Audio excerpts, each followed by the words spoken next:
Hello and welcome. You're watching NewsX, and to our audience here in New Delhi to the 7th edition of the Capital Dialogue series. We started this in November last year in the anticipation of the inaugural of the new Parliament building. We are now, as I mentioned, in our 7th edition, and we have a proud privilege today that the Union Minister for Jal Shakti, Gajendra Singh Shekhawat ji, is with us. He's just flown down from Jodhpur, where, of course, it's the midst of heavy policy season and heavy politics season. So, Gajendra ji, Priya Sehgal, our Senior Executive Editor, is with me also. We'll be taking some questions from the audience. And I know that we are heading into the politics of it, sir, but I'm going to start with a policy question first. The Jal Jeevan Mission, sir. In Arunachal, near 100% saturation. You've said Northeast will be done in a few months. In UP, certain districts are now 100% saturation. How close are we to providing a tap in every household in the country, sir? धन्यवाद। जब हमने शुरू किया था 2019 याद दिलाना चाहता हूँ, 15 अगस्त का वो दिन। 2014 से 2019 के बीच में माननीय प्रधानमंत्री जी ने सामान्य आदमी के जीवन में परिवर्तन लाने के लिए जो इनिशिएटिव्स लिए थे, बी इट इज़ घर बनाने का होगा, गैस का चूल्हा देने का होगा, फाइनेंशियल इंक्लूजन का होगा, हर घर तक बिजली पहुंचाने का होगा, सैनिटेशन का होगा। उसके बाद 2019 में का दिन वो निश्चित रूप से जब कभी भी डेवलप्ड हिंदुस्तान का इतिहास लिखा जाएगा उसमें स्वर्णाक्षरों में अंकित होगा।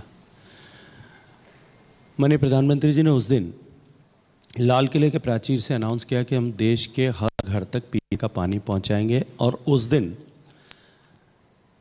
शायद हम यहाँ जितने लोग बैठे हैं कल्पना भी नहीं कर सकते कि देश में केवल 16% घरों तक ही पीने का पानी नल के माध्यम से जाता था। रिमेनिंग 84% घरों की माताएं बहनें जो वो पानी लाने के लिए अपने सर पर मटका उठा करके, बाल्टी उठा करके पानी लाने के लिए मजबूर थी। मैंने तो अपने आंखों से देखा है। I was born in Jaisalmer, जो देश का सबसे सूखे इलाकों में से एक है, और मेरे मरुस्थल में, रेगिस्तान में मेरी माताएं बहनें भी 5 से 10 किलोमीटर नॉन मानसून सीज़न में, ड्राई सीज़न में, अन्यथा 1-2 किलोमीटर सर पे मटका रख करके पानी लाने के लिए अभिशप्त होती थी। और ये यात्रा बहुत छोटी नहीं, बहुत लंबी यात्रा होती थी। जीवन में 12-13 साल की उम्र से प्रारंभ होती थी, और जब तक जैसे जैसे उम्र बढ़ती थी, शरीर की ताकत बढ़ती थी, क्षमता बढ़ती थी, वैसे वैसे मटकों की साइज़ बढ़ती थी और उसकी गिनती भी बढ़ती थी। छोटी मटकी से बड़ी मटकी, बड़ी मटकी के ऊपर उससे छोटी मटकी, और फिर वो जो शुरुआत वाली मटकी वो ऊपर, और ताउम्र वो मटकियाँ उसके सर पर हमेशा बनी रहती थी। जैसे जैसे शरीर वापस कमज़ोर होता था उसी क्रम में उतरती भी थी, और 60-70 साल की उम्र में कमर जब झुकने लगती थी तब वो छोटी वाली मटकी तब भी ऊपर रहती थी। ऐसे अभिशाप से मुक्ति दिलाने के लिए उन्होंने उद्घोष किया था कि हम देश के हर घर तक पीने का पानी पहुँचाएंगे। और आज मैं प्रसन्नता के साथ में कह सकता हूँ कि राज्य का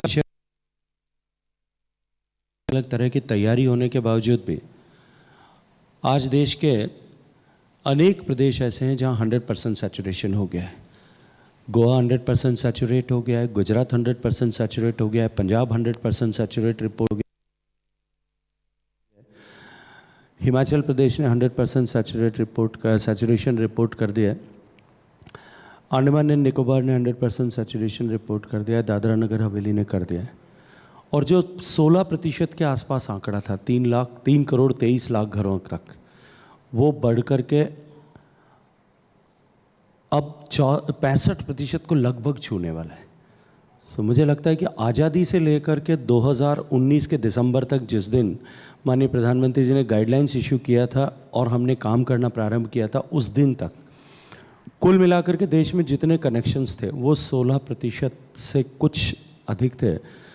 वहाँ से लेकर के पिछले इस 4 साल की यात्रा में, और 4 साल में तो अभी दिसंबर तक के 4-5 महीने बाकी हैं, इस 4 साल की यात्रा में हम लोग लगभग 65% तक पहुँचे। 66-100% पहुँच ही जाएंगे, इसमें कहीं कोई भी तरह का जो है वो संदेह नहीं है। मैं मानता हूँ कि शायद आज़ादी का अब की जिस दिन हम स्वतंत्रता का दिवस मना रहे होंगे उस दिन तक हम 2/3 घरों तक पीने का पानी पहुँचा पाएंगे। जिस गति से काम कर रहे हैं, 2024 का लक्ष्य लेकर के हम चलें कि 100% घरों तक पीने का पानी पहुंचा दें। कुछ राज्यों में कुछ चुनौतियों को देखते हुए मुझे लगता है कि शायद कहीं थोड़ा बहुत कुछ स्लिप बैक हो सकता है, लेकिन लगभग हम उस टारगेट को अचीव करने के लिए 2024 के अंत तक उसको अचीव करने में कामयाब हो जाएंगे। It's a big deal, huge deal. I think that deserves a round of applause. Then I'll get Priya Sehgal to ask question. Priya ji. Thank you, Rishabh, and thank you, Shekhawat ji. आप आए because it's a busy time for you both. I think politically and policy-wise, आपके राजस्थान में भी अभी चुनाव आ रहे हैं, लेकिन पॉलिटिक्स और पॉलिसी का हमेशा मिक्स होता है। तो पहले मैं आपके मंत्रालय के बारे में जो पॉलिटिक्स चल रहे हैं उसके बारे में थोड़ा सवाल करना है। अभी दिल्ली में we saw water being flooded, Yamuna water का जो आया था, तो आम आदमी पार्टी कह रही है कि वो आपको ब्लेम कर रही हैं, आपको और हरियाणा सरकार को for diverting Hathni Kund barrage का पानी आपने दिल्ली में कर दिया। तो उनका कहना है कि ये फ्लड्स मैन मेड थे, नेचुरल नहीं थे, नेचर मेड नहीं थे, और बिल्कुल गलती आप लोगों की है। तो इसका कैसे आप उनको रिएक्ट करेंगे? देखिए, वैसे आम आदमी पार्टी ने जो प्रतिक्रिया व्यक्त की है ये कोई अप्रत्याशित नहीं है। जब कभी भी आम आदमी पार्टी अपने जिम्मेदारी को डिलीवर करने में विफल हुई है, तब उन्होंने बहुत शातिराना अंदाज में अपनी विफलता का ठीकरा दूसरों के सिर पर फोड़ने का हमेशा प्रयास किया है। माननीय मुख्यमंत्री अरविंद केजरीवाल जी ने एक पत्र लिखा माननीय गृह मंत्री जी को, और उस पत्र के साथ में ही ये सारा जो है राजनीतिक विवाद शुरू हुआ।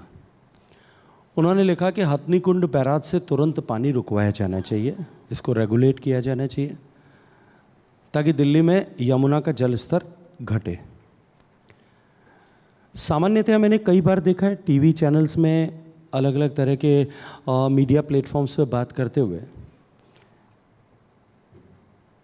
कि अरविंद केजरीवाल साहब अपने आप को पढ़ा लिखा होने, आईआईटी का ग्रेजुएट होने का दंभ भरते हैं, अभिमान करते हैं, और दूसरों की डिग्रियों पर कहीं संदेह व्यक्त करते दिखाई देते हैं। मुझे लगता है कि एक बार आईआईटी के एंट्रेंस मैकेनिज्म को या एग्जिट मैकेनिज्म को चेक करने की और रीवेरीफाई करने की ज़रूरत है, अगर इतनी सामान्य सी विषय उनके बुद्धि में नहीं आता। हथनी कुंड बैराज है, उन्होंने खुद लिखा है। बैराज में किसी तरह का स्टोरेज नहीं होता। हम सभी सामान्य तरह से जानते हैं कि बांध और बैराज में फ़र्क होता है, कम से कम इंजीनियर को तो जानना ही होता है। बैराज सिर्फ डाइवर्जन के लिए काम आता है कि दोनों नहरों में, दोनों तरफ जो नहरें निकल रही है, उस हथनी कुंड बैराज के परिप्रेक्ष्य में बात करूं या कहीं एक नहर निकल रही होगी, उसमें पानी रोक करके उधर डाइवर्ट कर दिया जाए, सिर्फ इतना उपयोग होता है। 3,58,000 क्यूसेक जिस दिन हाईएस्ट पानी फ्लो हो रहा था, उस दिन फ्लो रेट था पानी का। जितना पानी आ रहा था उसी जो है क्वांटम में पानी, बराज में तो पानी रोकने की क्षमता नहीं थी, अगर रोकते तो उसके ऊपर से निकल करके आने वाला था, उतना ही पानी जो है बह करके आना था, उसका किसी तरह से रोका नहीं जा सकता था। दूसरे दिन उन्होंने एक नया विवाद खड़ा किया, ये जानते हुए कि मैंने रॉन्ग गोल कर दिया है, सेल्फ गोल कर दिया है।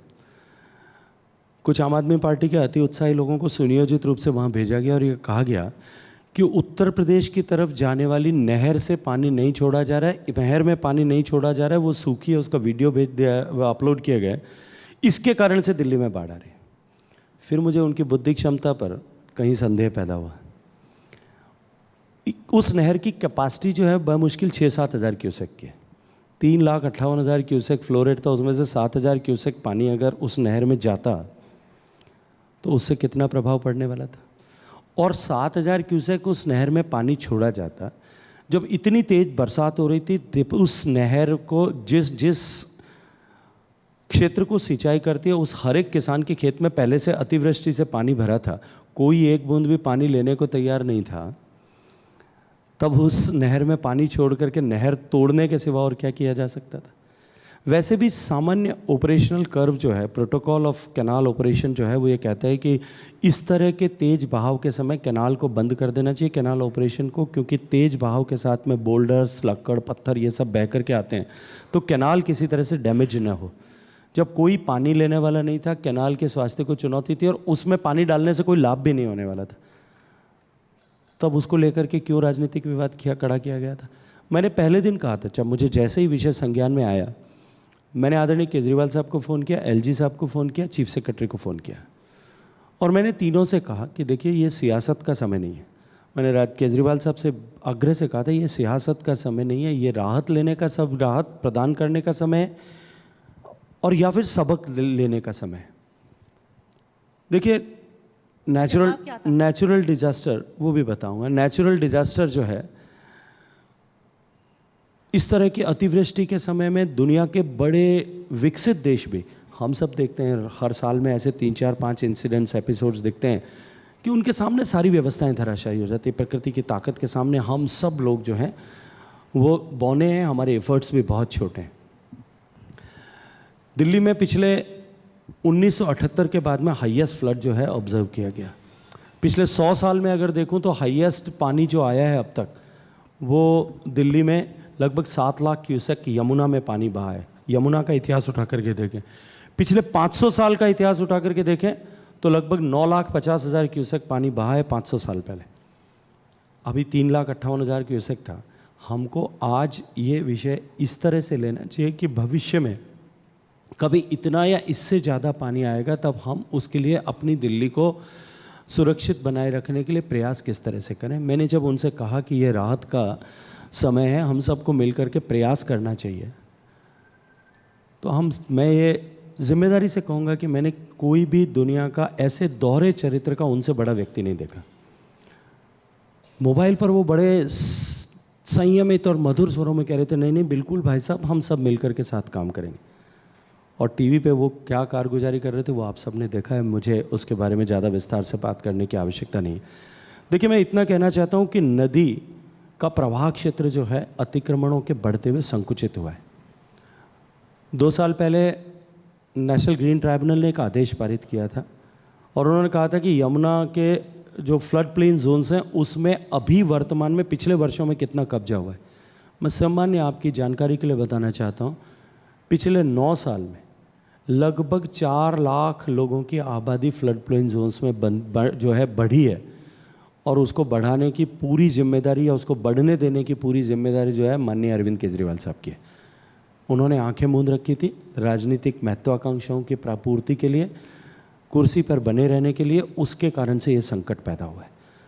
दिल्ली सरकार को ओखला ब्रिज के जो गेट नहीं खुल रहे थे उसके रख रखाव के लिए मेंटेनेंस का पैसा जो हरियाणा सरकार को देना था वो मांगने के बावजूद भी दे नहीं रहे थे। इसके कारण से ये चुनौती थी। दिल्ली में ड्रेनेज को, जो दिल्ली में स्टॉर्म वाटर डिस्पोजल पर जिस तरह से काम करने की आवश्यकता थी, ये तो भगवान का शुक्र है और हम सब दिल्ली में रहने वाले लोगों की किस्मत अच्छी है कि उन 5-6 दिनों में जब यमुना तांडव कर रही थी, अपनी जगह को रिक्लेम करने की बाकी कोशिश कर रही थी, उस समय दिल्ली में बरसात नहीं हो रही थी। अगर दिल्ली में बरसात हो रही होती और यमुना ने रिजेक्ट कर दिया होता पानी, तब दिल्ली की हालत और भी भयावह होने वाली थी। हम जो लोग ऊंचाई पर रह रहे हैं उनके सामने भी संकट खड़ा होने वाला था। इसकी तैयारी में पूरी तरह से ये लोग विफल हुए हैं। और उससे आगे बढ़कर के मैं कहूँ कि जो सूएज इंफ्रास्ट्रक्चर को, इस बढ़ी हुई आबादी जो पिछले 9 साल में 50 लाख लोगों की आबादी दिल्ली में बढ़ी है, उसको केटर करने के लिए जिस तरह से तैयारी करनी चाहिए थी उसमें भी ये विफल हुए। नई तो छोड़ दीजिए, जो पुरानी लाइन्स हैं उनके रखरखाव, मैं तो दिल्ली सरकार के स्टेटमेंट्स की बात कर रहा हूँ, उनके रखरखाव में भी सरकार विफल हुई। उसके कारण से दिल्ली में ये संकट पैदा हुआ। लेकिन मैं फिर कहूँगा कि ये सबक लेने का समय है। हम सबको मिल कर के किस तरह से आने वाले समय में हम दिल्ली को इस तरह की चुनौतियों से सुरक्षित रख सकें, इसके लिए तैयारी करने की आवश्यकता है। एज ए मीडिया भी मैं आप सबसे कहूँगा कि इस हकीकत को लोगों तक हमको ले जाना चाहिए। और दिल्ली के सामने क्यों ये चुनौतियाँ खड़ी हो रही हैं, जितना दायित्व सरकार का है उतना ही दायित्व आम जन का भी, कि हम इस चुनौती को लेकर के अपनी आवाज़ को मुखर करें, मीडिया के माध्यम से मुखर करें। और मैं न्यूज़ एक्स का धन्यवाद करूंगा कि ये प्रश्न आपने पूछ करके मुझे एक अपॉर्चुनिटी दी है ताकि मैं दिल्ली वालों के मस्तिष्क में इस विषय को इग्नाइट कर सकूं। क्योंकि इट विल रेन अगेन, बारिश फिर से होगी। I am going to request anybody from the audience who has questions, please raise your hands. A microphone will come to you. Can we get a question, a microphone to Karthik ji also, please? Jindal ji, anybody else, please raise your hands. Microphone will come to you. Let's get a microphone, a secondary microphone here, sir. Akash ji, quickly. Gajendra ji, मेरा नाम आकाश जिंदल है। मोदी साहब के नेतृत्व में आपकी सरकार लगातार रिकॉर्ड पे रिकॉर्ड बना रही है। फास्टेस्ट जीडीपी ग्रोथ दुनिया में हम जानते ही हैं, 3rd बिगेस्ट इकॉनमी बनने वाले हैं। अमेरिका से बनने वाले 5th हैं सर। अमेरिका से लेके फ्रांस तक जय जयकार हो रही है। अब ये सब जय जयकार और तरक्की के बीच में सर मेरे घर में एक बहस शुरू हो गई है। मैं ये कह रहा हूँ कि 2024 में 325 सीट मिलेंगी, मेरी पत्नी कहती है 350 सीट मिलेगी। Okay. अब आप बड़े भाई की तरह हैं। Okay, how many हमारे seats? घर के झगड़े का जो है निपटारा कर दीजिए, मैं जीतूंगा या मेरी पत्नी जीतेगी। If we could all answer that question, sir, I'll take a few questions इकट्ठे। इंडिया अलायंस के ज़माने में कार्तिक जी क्या आंसर please. होगा? So my question is pertaining sir Haryana से आता हूँ तो उसी के संदर्भ में सवाल है मेरा। सरस्वती रिवर को पुनर्जीवित करने के लिए आपका मंत्रालय क्या कर रहा है, और सर उसमें अगर कर रहे हैं तो उसका क्या रूपरेखा होएगी आगे जाकर? Okay, any other questions? Okay, can we get on the microphone? Ma'am, go ahead, please. Hello. Sir, I'm Anupma and I had been fortunate to interact with you in the past as well.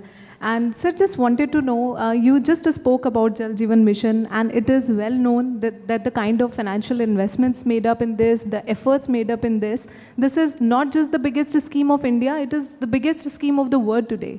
So how do you see, what are the key 3 pillars which you define will differentiate it from Okay. many other schemes which we have in the water domain? I thought सबसे पहला सवाल होगा भारत और India की war में, but लेकिन सवाल different direction में चले गए हैं। ओके, गजेंद्र जी, कितनी सीटें हैं 2024 में?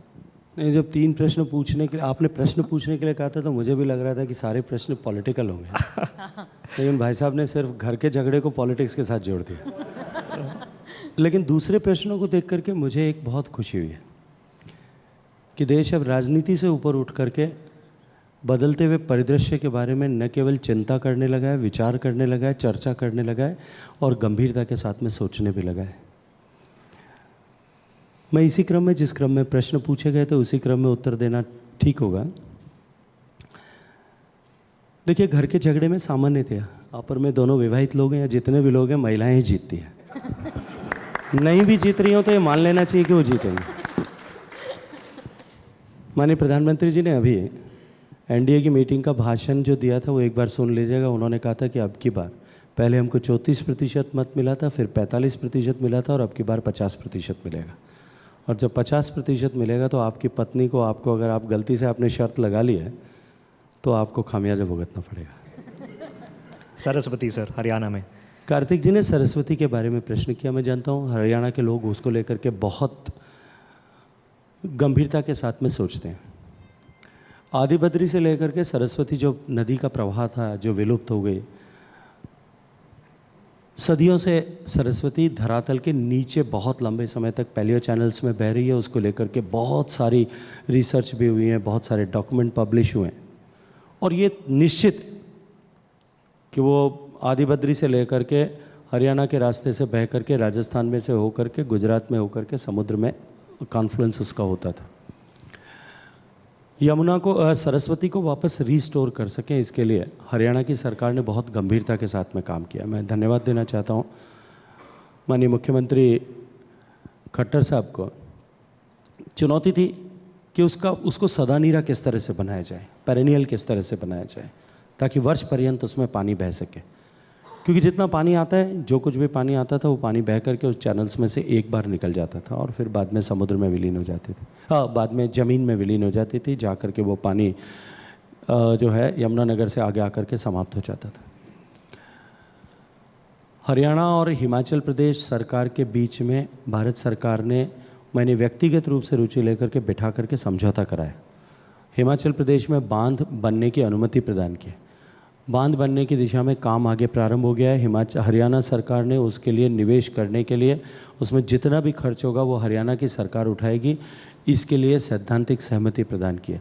जैसे बांध बनेगा, सीमित मात्रा में सही, निरंतर प्रवाह जो है वो सरस्वती नदी में जल का होगा। 2 तरह के लाभ होंगे।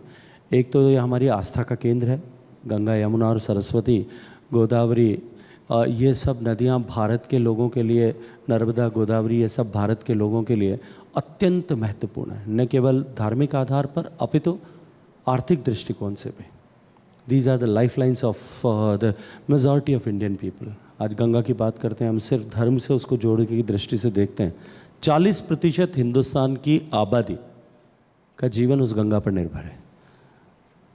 निश्चित रूप से सरस्वती के प्रवाहमान हो जाने के बाद एक तरफ आस्था के केंद्र पुनर्जीवित होंगे और साथ ही साथ में एक बहुत बड़े भूभाग का ग्राउंड वाटर रिचार्ज पे उसके माध्यम से होगा। निश्चित ही एक युगांतरकारी घटना इस सरस्वती का पुनर्जीवित करने के साथ में होगी और इसके साथ एक नई दृष्टि देश में उत्पन्न होगी कि हम इस तरह से अपनी छोटी छोटी खोई हुई सारी रिवलेट्स को, जिनको हमने देखते देखते खो दिया, उन सबको हम वापस जो है रिचार्ज करके रिजुविनेट कर सकते हैं। ओके, तीसरा प्रश्न था, जल जीवन अनुपमा जी ने जल जीवन मिशन के लेकर के पूछा था। देखिए, जल जीवन मिशन की जब मैं चर्चा कर रहा था तब मैंने कहा कि हम 3 करोड़ 23 लाख से शुरू होकर के लगभग 12 करोड़ 80 लाख के आसपास पहुंचने वाले हैं। लेकिन जब जल जीवन मिशन को कंसीव कर रहे थे उस समय माननीय प्रधानमंत्री जी ने मार्गदर्शन किया था कि ये 3 विषय इसके ऊपर प्रमुख होने चाहिए। It should not become a infrastructure creation programme. पहली चीज़ उन्होंने कही कि quality of water, drinking water, that is very important and critical. हम सब जानते हैं पानी हमारे जीवन का, सेहत का आधार है। लेकिन देश में हज़ारों हैबिटेशंस ऐसे थे, हज़ारों, 50,000 से ज़्यादा हैबिटेशंस ऐसे थे जहाँ पीने का स्वच्छ जल उपलब्ध नहीं है।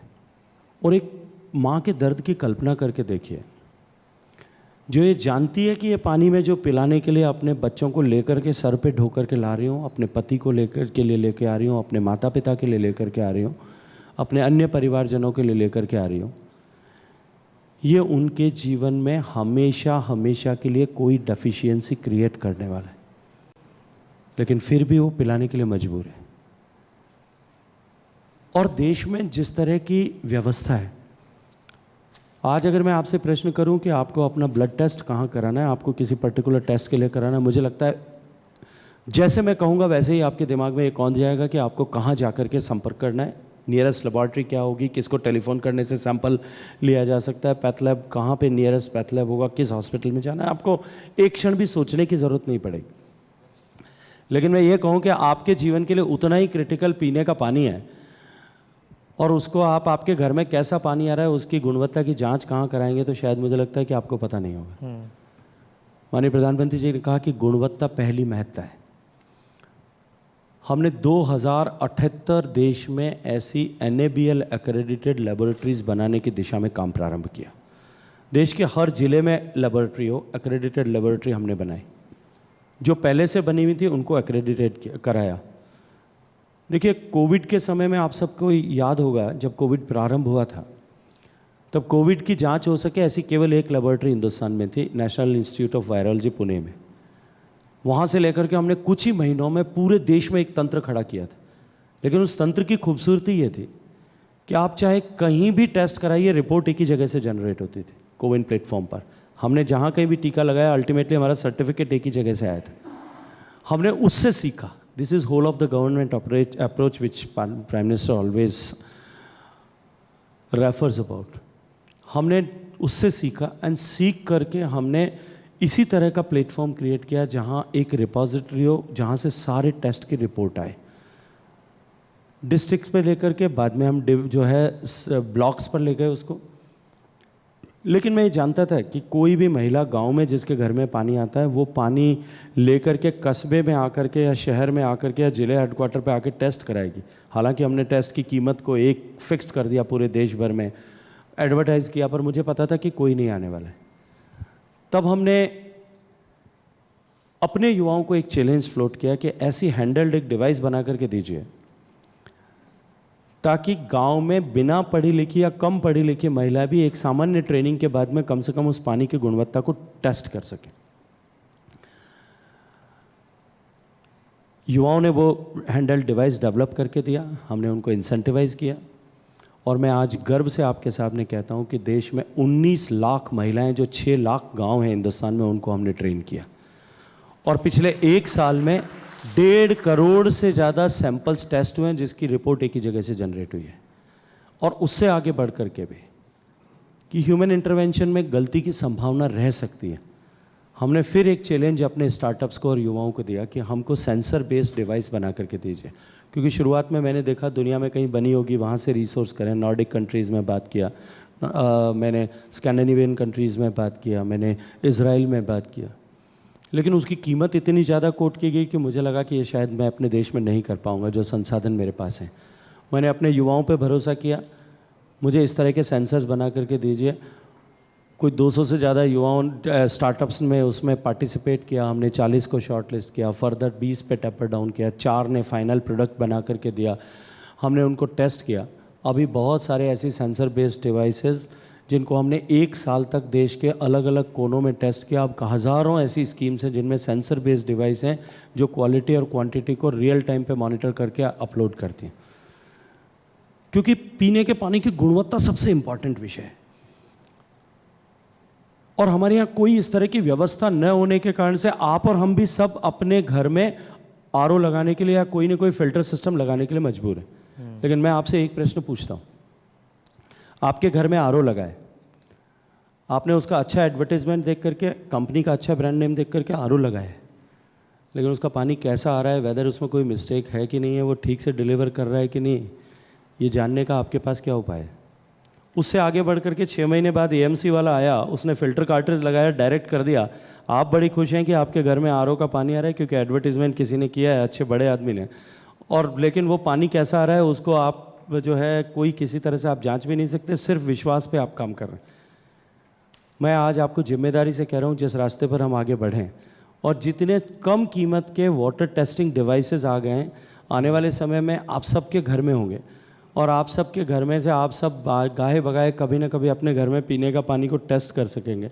उससे व्यवस्था पर विश्वास जनरेट होगा और हमको इस आरओ से जो पानी का वेस्ट होता है इससे मुक्ति मिलेगी। दूसरा वर्टिकल था कि हम क्वालिटी के बाद में क्वांटिटी को इंश्योर करें, हर घर तक एक समुचित मात्रा में पानी दें। 55 लीटर कम से कम एक व्यक्ति की आवश्यकता है। बहुत सारे सामाजिक ऑर्गेनाइजेशंस को मिला करके हमने उनसे बिठा करके आवश्यकताओं को देश भर की को तय करके यह करवाया, यह आंकड़ा हमने तय किया। हम इंश्योर करेंगे कि हर घर तक जहां हमने स्कीम किया है वहां 55 लीटर प्रतिदिन प्रति व्यक्ति पानी पहुंचे। और तीसरा, इक्विटेबल डिस्ट्रीब्यूशन के बाद में तीसरा विषय था कि नियमित जाए।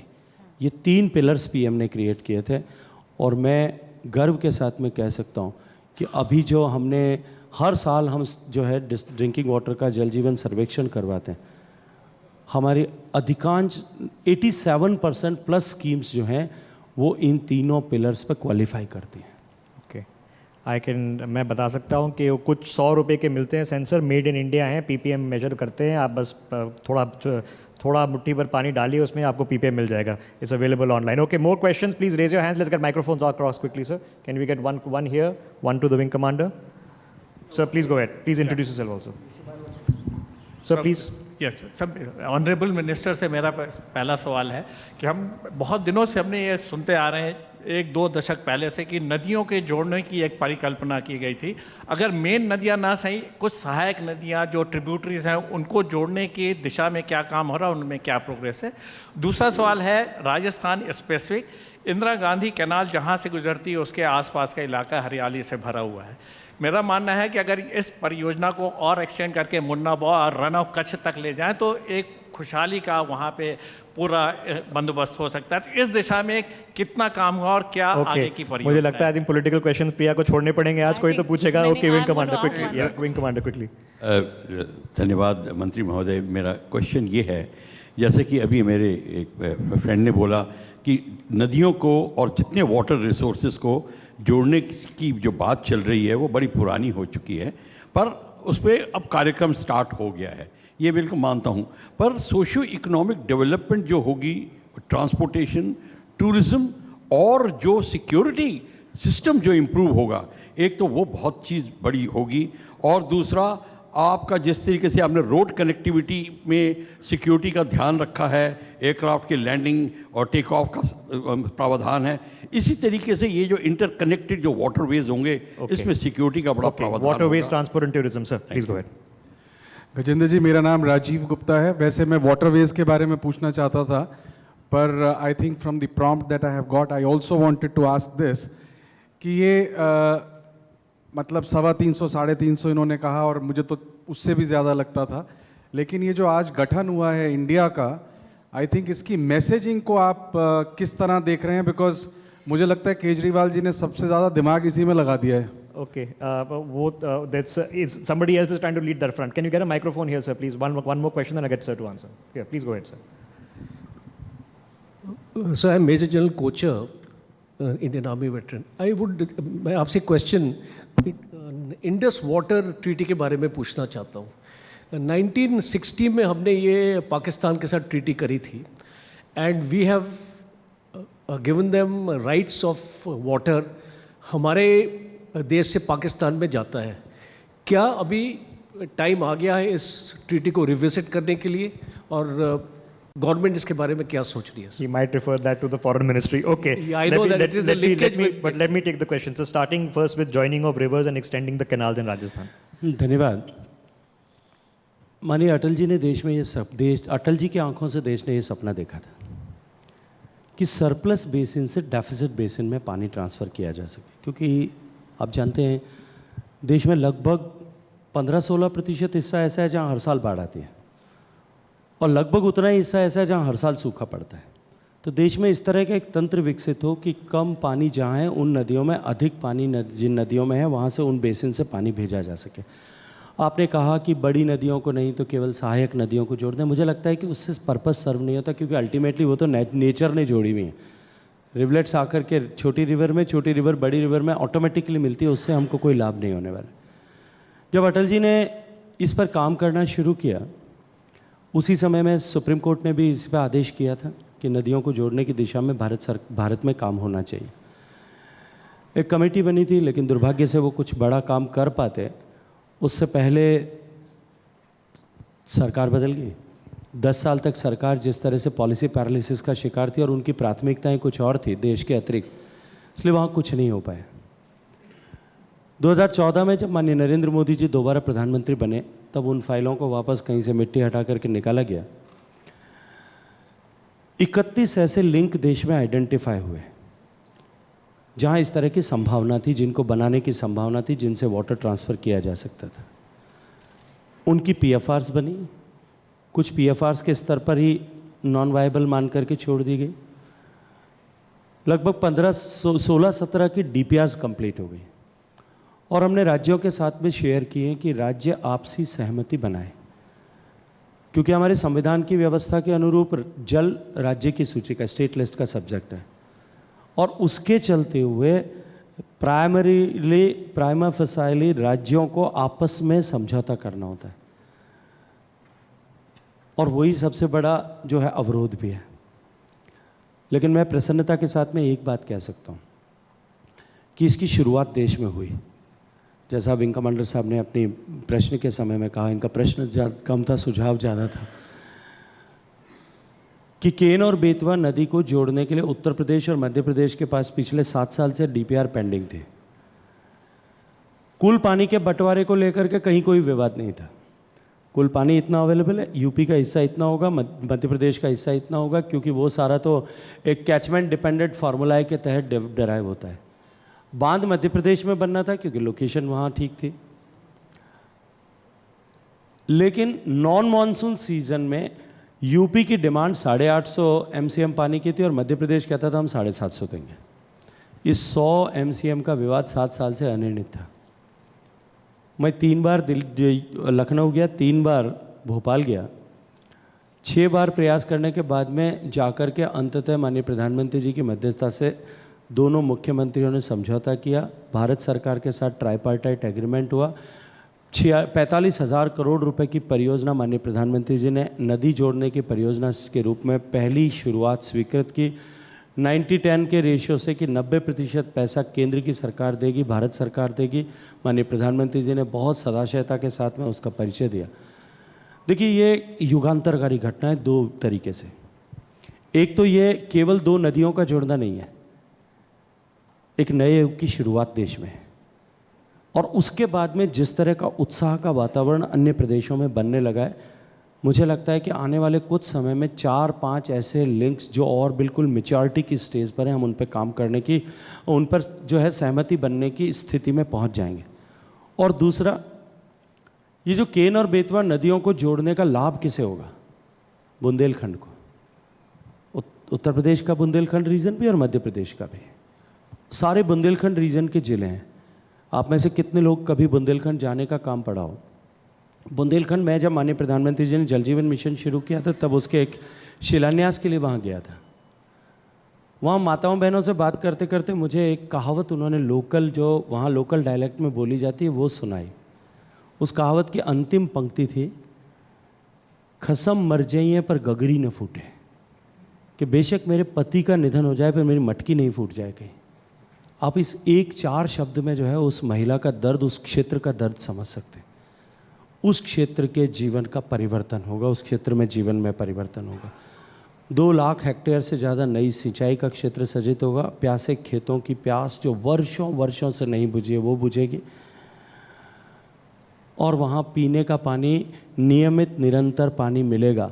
हालांकि उसकी सुविधा तो हमने जल जीवन मिशन के तहत कर दी है, लगभग उसका काम भी पूरा हो गया है, लेकिन वो लगभग 62 लाख लोगों की आबादी को हमेशा तक पीने के पानी की चिंता से मुक्ति मिलेगी। वहाँ की आने वाली पीढ़ियों में उन बेटियों को, माताओं बहनों की वो जो पुरानी कहावत थी उसको भुला देना पड़ेगा। इसलिए निश्चित रूप से उस दिशा में हम आगे बढ़ें। सर, एक जो आपने आईजीएनपी के विषय में आपने प्रश्न किया था, इंदिरा गांधी नहर परियोजना से निश्चित रूप से लाभ हुआ है। आपने कहा कि इस नहर को आगे बढ़ा दिया जाए, कच्छ तक ले जाया जाए। नहर बनाने से समाधान नहीं होता है, नहर में पानी की अवेलेबिलिटी होनी चाहिए। और पानी की अवेलेबिलिटी का जो संकट है, जितना पानी है, जिस तरह से हाइड्रोलॉजी चेंज हुई है, उसके कारण से, जिस तरह से क्लाइमेट चेंज के इम्पैक्ट हुए हैं, उसके कारण से जो रेनफॉल पैटर्न्स चेंज हुए हैं, उसके कारण से अभी जितना पानी राज्यों के बीच में बंटना चाहिए उसमें भी अभी जो है संकट कई वर्षों में देखा जाता है। इसलिए इसको केवल आगे बढ़ा देने से समाधान नहीं होगा। आने वाले समय में हम किस तरह से और पानी को वहाँ रोक सकें, इस दिशा में काम करेंगे, तब जा कर के हम इस दिशा में आगे सोच भी प्रारंभ कर पाएंगे।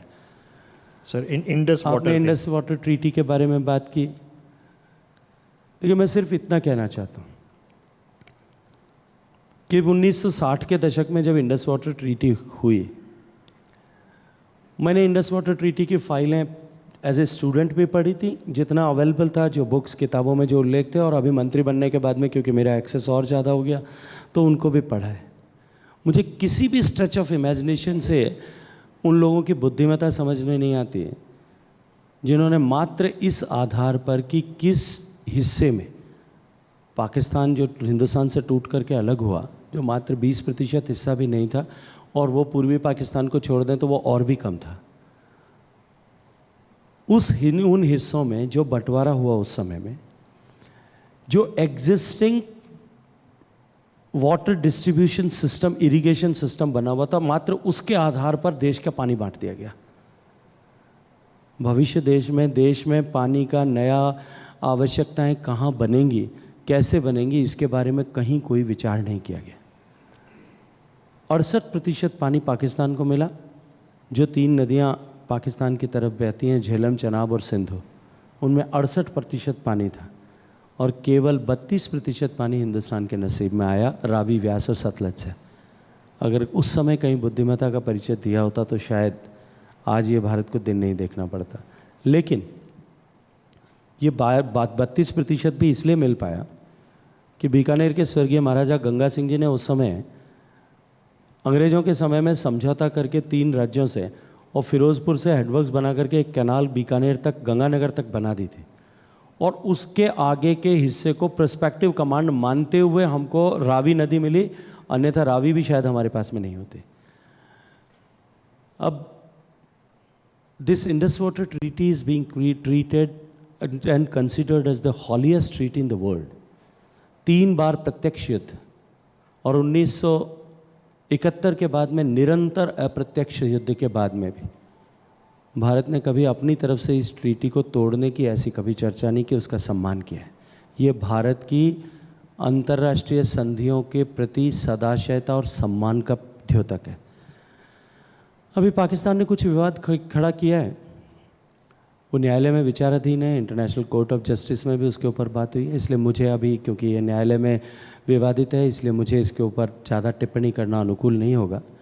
कभी समय आएगा तो उसके बारे में और ज़्यादा विस्तार से चर्चा करेंगे। Okay, Priya ji. Before my सवाल शिखा, इसके बीच में एक सवाल रह गया, भारत इंडिया वाला सवाल भारत और इंडिया वाला फॉर्मुलेट कर लेंगे। Most awaited question. Priya, why don't you reformulate the question? हाँ आप एक बार पूछ लें, उसके बाद ही कर लेंगे दोनों को। मुझे लगता है आप भी वहीं कहीं होंगे। नहीं, मैं राजस्थान जाने वाली हूँ। लेकिन मैं एक पॉइंट ऑफ ऑर्डर पहले रेज करना चाहती हूँ। आपने वो पुअर महिला का दर्द तो समझा, but what about that poor पति जिसकी बीवी कह रही है let the husband die but मेरा मटका ना टूटे। Okay, सर जो अच्छा, I have मीटिंग a- हाँ प्लीज जो one point. let's address the Bharat India सवाल। Bharat India and one Rajasthan question, whichever one you want to do first. चलिए, भारत अभी एक नया 2 दिन से बात खड़ी हो रही है इंडिया की। देखिए, जितने सारे लोग वहाँ इकट्ठे हुए हैं अभी, मैं एक बात पूछना चाहता हूँ, क्या नकाब लगाने से चाल, चरित्र और चेहरे बदल जाते हैं?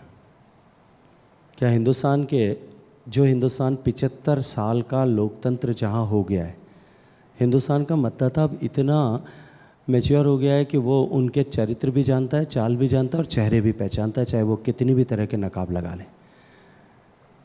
जो लोग भारत के बांटने वाली ताकतों के साथ में खड़े रहे, जिन्होंने जवाहरलाल नेहरू विश्वविद्यालय में खड़े होकर के अफजल हम शर्मिंदा हैं, तेरे कातिल जिंदा हैं ऐसे नारे लगाने वालों का समर्थन किया, देश का सम्मान देश के बाहर जाकर के घटाने के लिए काम किया, देश की सेनाओं के आत्मसम्मान को घटाने की, उनके मनोबल को तोड़ने की सर्जिकल स्ट्राइक और एयर स्ट्राइक के बाद में जो है वो कुकृत्य किया, जिन्होंने दोनों हाथों से देश को लूटा, देश के संसाधनों को लूटा, जिनकी सरकारों के समय में लाखों लाख करोड़ रुपए के घोटाले हुए।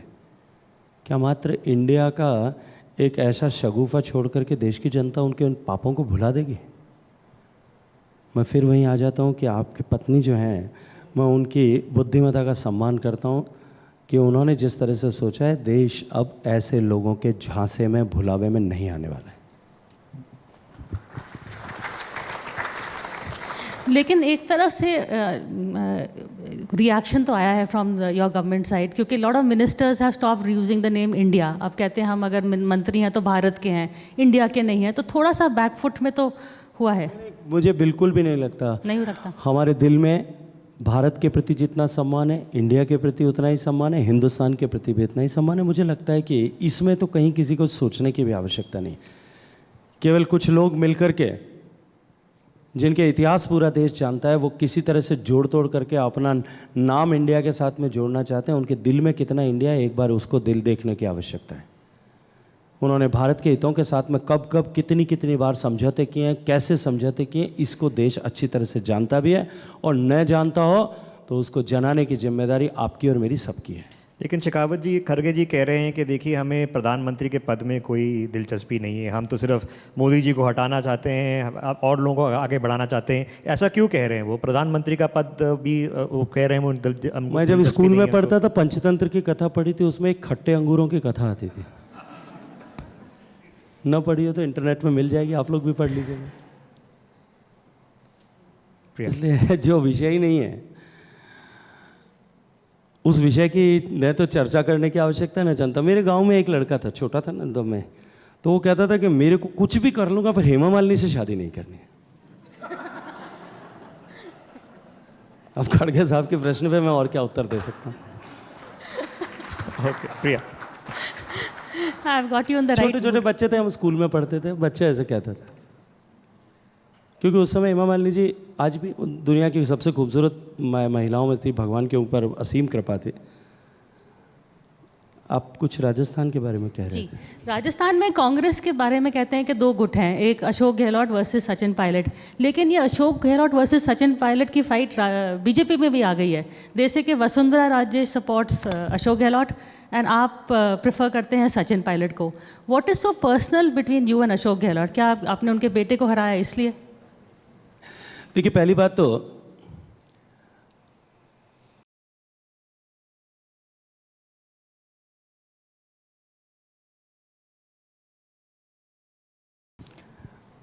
हमारे लिए कांग्रेस पार्टी का हर कार्यकर्ता, जिसकी आइडियोलॉजी ही भारत को बांटने में है, और भारत को बांटने का मज़हब के आधार पर बांटने, फिजिकली भारत को शायद कोई बांटने का सोच भी नहीं पाएगा, भारत को मज़हब के आधार पर बांटने में बांट करके अपनी राजनीतिक महत्वाकांक्षाओं को पूर्ति करने में, भारत को अमीर गरीब के आधार पर बांटने में, भारत को जाति के आधार पर, भारत को बोली के आधार पर, भारत को भाषा के आधार पर बांटने का जिन्होंने पाप किया है, वो लोग हमारे लिए कभी प्रिय और प्रणम्य नहीं हो सकते।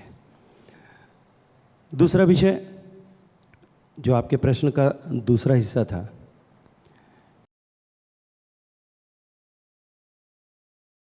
मुझे लगता है कि गहलोत साहब क्योंकि मेरे शहर और मेरे क्षेत्र के सबसे बड़े नेता हैं, पुराने नेता हैं, अभी उनके कद काठी का नेता कोई शायद है नहीं, जो थे उनकी पार्टी में, उन सबको भी उन्होंने किस कुटिलता और क्रूरता के साथ में समाप्त किया है, इसके इतिहास आप सब जानते हैं। अब उनके अस्तित्व को चुनौती जिस तरह से मिली, देश का प्रधानमंत्री नरेंद्र मोदी जी को बनाने के लिए जोधपुर की जनता ने, जोधपुर के मतदाताओं ने जिस बेरहमी के साथ में उनके बेटे को मुख्यमंत्री का पुत्र होने के बावजूद भी और मुख्यमंत्री के कुल चुनाव के दिनों में 15-17 दिन जोधपुर में बिताने के बावजूद भी, और मैंने तो अखबार में पढ़ा तब मुझे रियलाइज़ हुआ कि कुल मिलाकर के जितनी मीटिंग्स उन्होंने पूरे राजस्थान में पूरे चुनाव अभियान में की,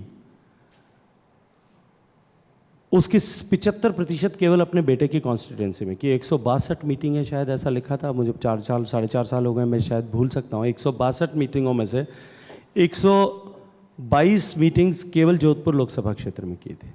उसके बावजूद भी जिस तरह से जोधपुर की जनता ने 2,75,000 वोटों से नकार दिया, और वो जो झन्नाटा था, वो झन्नाटा शायद अभी भी उनके कान में गूंज पैदा कर रहा है, इसलिए उनको इतना संकट होगा। But did you phone Sachin Pilot and try to break the Congress? शायद उस वजह से भी थोड़ा आपसे गुस्सा है वो। मैं आपसे एक बात कहूँ और जिम्मेदारी से कह रहा हूँ, मेरी सचिन पायलट जी से आज तक 2 बार व्यक्तिगत मुलाकात हुई, और दोनों बार 2018 का विधानसभा चुनाव के संयोजन की जिम्मेदारी पार्टी ने मुझे दी थी। तत्कालीन राष्ट्रीय अध्यक्ष, वर्तमान में गृह मंत्री आदरणीय अमित शाह जी और प्रधानमंत्री जी दोनों ने मुझे ये सौभाग्य का अवसर दिया था।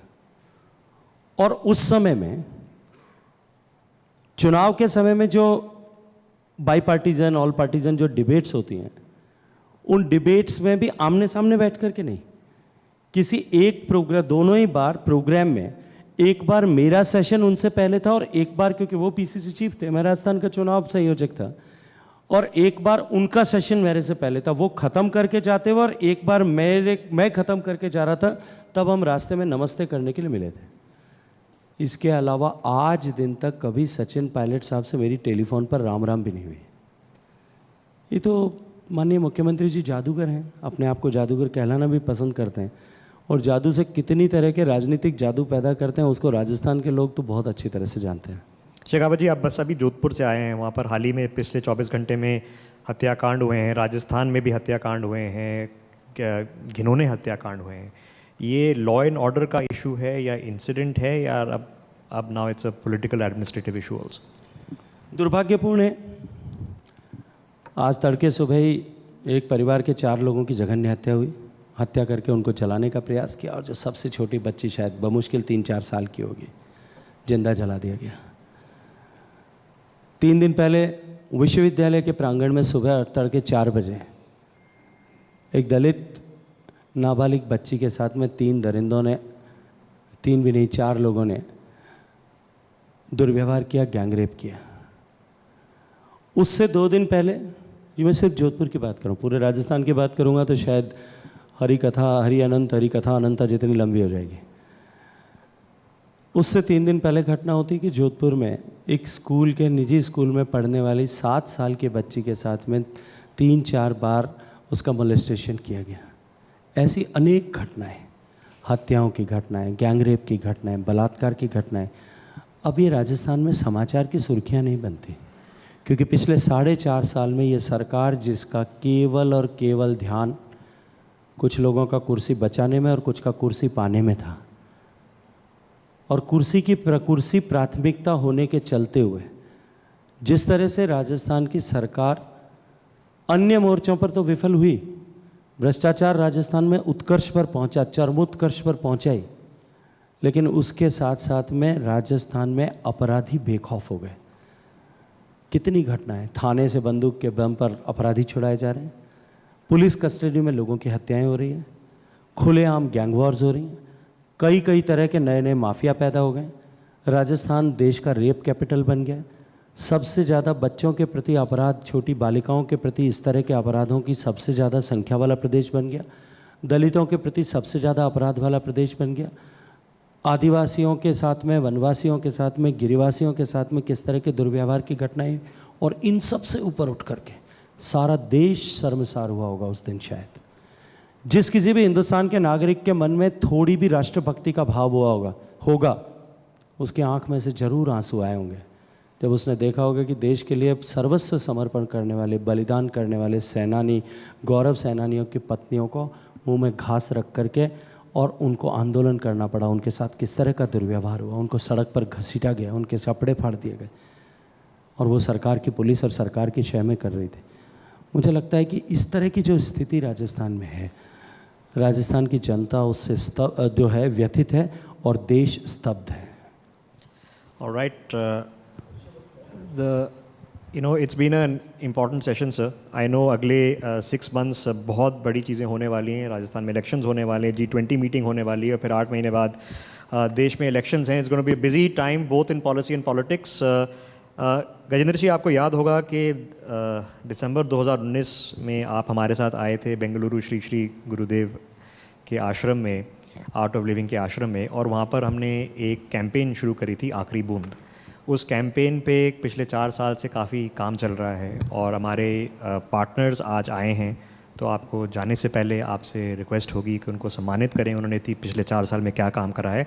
4 लोग हैं, and I am going to request my colleague Asavri to come. Before that, can we have a round of applause? Sir has spent 1 hour of his time with us today and answered all the questions that we put to him. I really appreciate it. Asavri. Thank you, Rishabh. In December 2019, ITV Network had launched the Aakhri Boond initiative.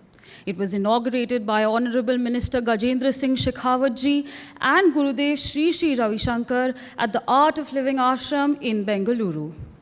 We have completed almost 1,000 hours of public information programming and launched physical projects in Haryana. We would like to take this opportunity to recognize the progress made in the past 4 years by 2 key partners. Could I please request the Honorable Minister to distribute the Aakhri Boond Appreciation Token. The first award goes to Sri Sri Ravi Shankar's Art of Living Jal Tara initiative.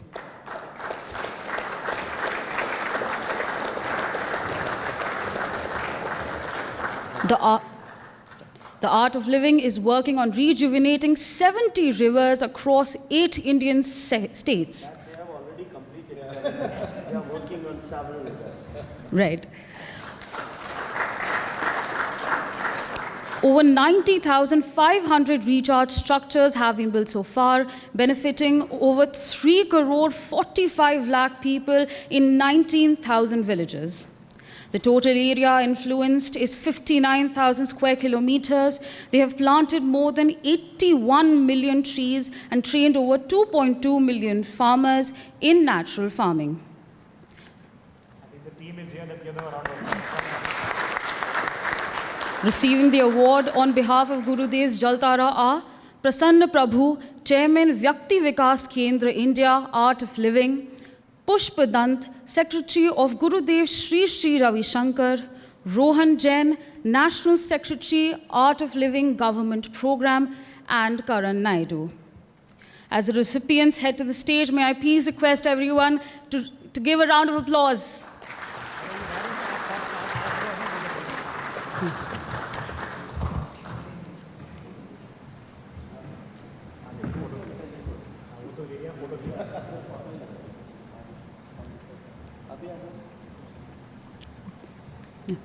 Can we please once again have a round of applause for all the recipients?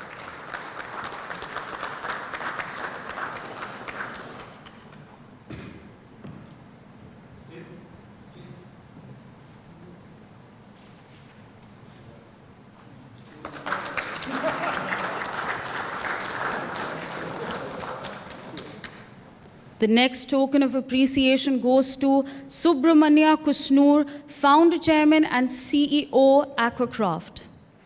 Aquacraft is working on sustainable water solutions in more than 4,000 villages with projects harvesting more than 500 million liters of water. May I please request Mr. Kushnur to come upon the stage and accept this token of appreciation? I'll be receiving it on his behalf. Please send it across.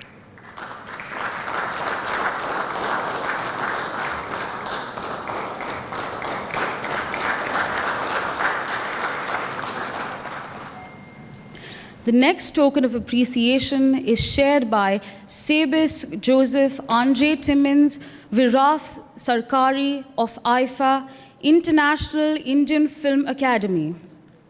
This year, IFA launched the Be Water Positive campaign in partnership with Aquacraft and the Ministry of Jal Shakti. The Be Positive movement is an initiative to activate civil society and corporates to work with the government to make rural India water positive through education and interventions. Let's quickly have a look at this reel to showcase the work that's been done. पानी पानी पानी आज मैं vote लेता हूँ to conserve and to use water wisely. I pledge to consume the treasure of water judiciously and not to waste even a drop of it, even a qatra of it. जल है तो कल है. Be water positive. जल है तो कल है. Be water positive. जल है तो कल है. Be water positive.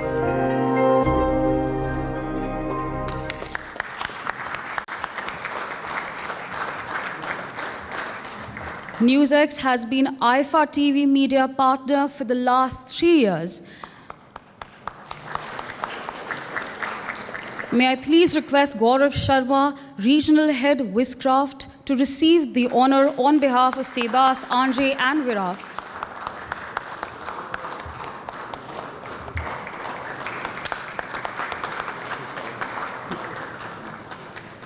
Now, our fourth award goes to Anupama Madhok Sood, Director and Editor, Water Digest. With almost 18 years of experience in environment sector, especially information, education, and communication and outreach, she is heading the Water Digest magazine. Water Digest is one of the few organizations involved in dissemination of information and update on water industry.